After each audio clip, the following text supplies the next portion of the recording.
Shabbat Shalom. I'm sure that you're all familiar with Midrash, sometimes called in English homily, this body of literature that grew up around the Torah and the rest of the Bible, some as far back as Tanaic times when the Midrash was still standing and continuing well into the Middle Ages, expanding on the Torah and the stories and commandments that are given there. Sometimes it's to fill in additional details. It's to bring in stories that sort of circulated independently or side by side with the Torah, but were not included in the Bible, or to show some fine point that can be we can arrive at by looking closely at the particular language that the Torah has chosen to use. But sometimes Midrash fills in details or parts of the story that are critical, but we would have a hard time understanding the story without the details or the supplementary materials that are found in Midrash. And one of these cases is this week's Parsha Noah and the flood story. According to the simple pshat, the simple narrative that we find in the Torah at the end of last week's Parsha and the beginning of Noah, the people, the inhabitants of the earth, were led very corrupt and degenerate lives. God saw that they had gone completely off the right path and decided to destroy them. But Noah happened to have been righteous, and so God saved him. Fine, this is all perfectly logical, but what's really missing here, from the point of view of Judaism as it developed, is an attempt by Noah to save the rest of the world, to spread tshuva. Yeah, okay, Noah, you have led an upright life, and you haven't been corrupted along with the rest of your fellows. But why aren't you trying to bring them back to the fold? The Rav points out this in a couple of places.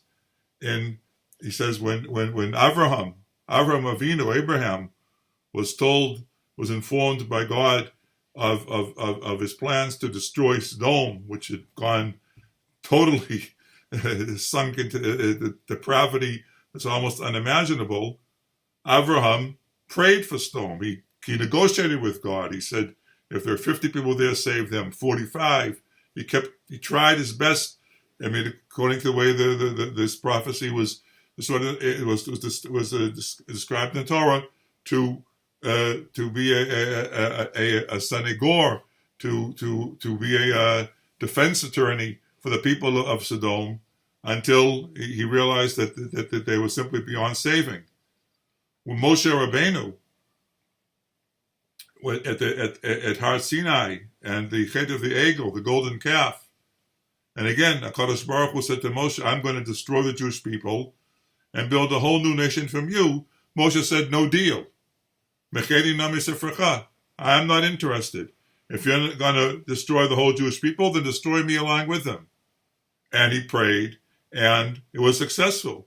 But when Noah was told to build an ark because there's going to be a flood and it's going to wipe out all of humanity, so he just got some wood and built the ark. There's nothing in the Torah telling us that he went out in the streets and in the marketplaces or on the social media, if they had any at the time, and so people, look, you better change your ways and quickly, because it's gone. You've completely lost control, and I have a message from heaven that you're going to be wiped out if you don't. There's nothing in the Torah that tells us this.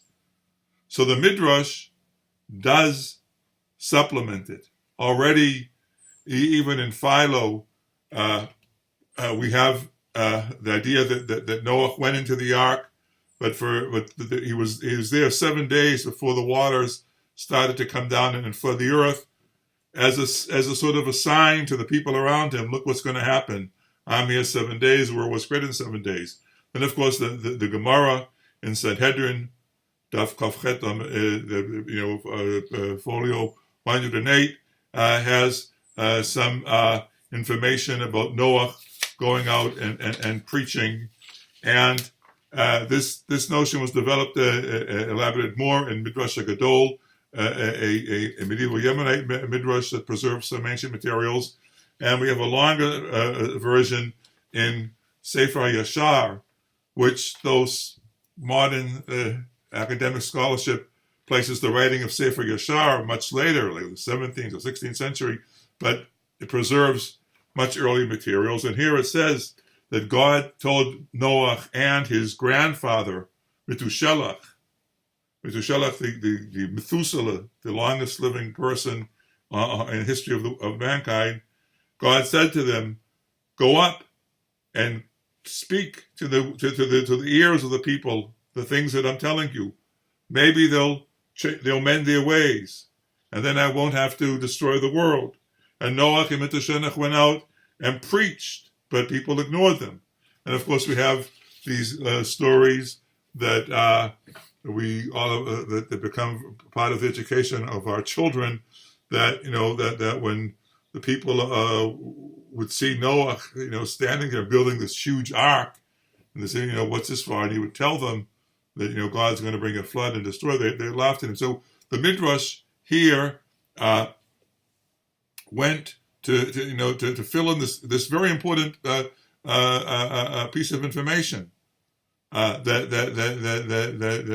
question that should arise in the minds of all Jews or all students of the Bible: why did this biblical hero not make any effort to bring the people to change their ways and repent? And it's interesting that when one looks at the Qur'an and the image of Nuh, the Arabic pronunciation of Noah, he's mainly there as someone who preaches, who warns, who goes out and tells people to repent. The story of the flood and the ark is there, but it's muted. His main role in the Qur'an is someone who goes out and brings God's message to the people to repent, and the prophet Saleh of the Qur'an, who is identified with Methuselah, does this as well. Now, my opinion has always been that these stories of obviously a Jewish origin that go back to the Torah and to the Midrash represent authentic Jewish traditions. Authentic, that is, say that real Jews, we don't know whatever kind of Jews they might have been, who were in the area of Makkah and Yathrib and Medina, and who met Muhammad, and from whom Muhammad learned about the Jewish traditions. They told him these stories. He didn't make it up, and this shows that the image of Noah had developed over time in response, as I said, to something which we should think is a real urgent need in the story. Noah was a prophet who not only had received a message from God about the forthcoming destruction, but who also went out and did his best to get the people of his time to mend their ways. Fortunately, he was not successful. Prophets are not always totally successful in their missions of getting people to mend their ways, but they try, and their lesson remains for us throughout the generations. Shabbat Shalom.